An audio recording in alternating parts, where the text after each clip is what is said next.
Ce ne sont pas ceux qui ne tombent jamais qui réussissent, mais ceux qui tombent, qui apprennent et qui recommencent. Pourquoi punir un enfant quand il échoue? Punir un enfant parce qu'il a échoué, c'est de l'apprendre à avoir peur d'essayer. L'échec n'est pas un crime, mais un professeur.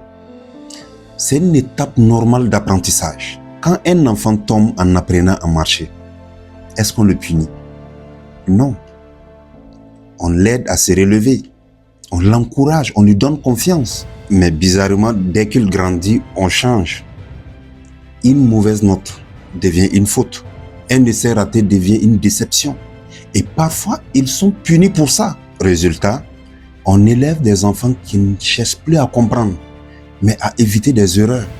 Des enfants qui ne cherchent plus à prendre des initiatives, mais qui attendent qu'on les dise quoi faire. Des jeunes qui, plus tard, ont peur de lancer des projets, pas peur d'échouer, pas peur des regards des autres. Et pourtant, dans la vie réelle, ce ne sont pas ceux qui ne tombent jamais qui réussissent, mais ceux qui tombent, qui apprennent et qui recommencent. Si on veut une génération qui ose entreprendre, on doit changer notre manière d'éduquer. Au lieu de punir l'échec, posons des questions. Qu'est-ce que tu as appris? Qu'est-ce que tu peux améliorer? Comment tu veux que je t'aide à faire mieux? Encourageons l'effort, pas seulement les résultats. Un enfant qu'on soutient dans l'échec devient un adulte courageux. Mais un enfant qu'on humilie dans l'échec devient un adulte qui doute de lui-même. Aujourd'hui, beaucoup de jeunes ont des très bonnes idées, mais ils n'osent pas. Pas parce qu'ils sont incapables, non. Parce qu'ils ont été programmés à éviter l'échec. Alors, changeons cela.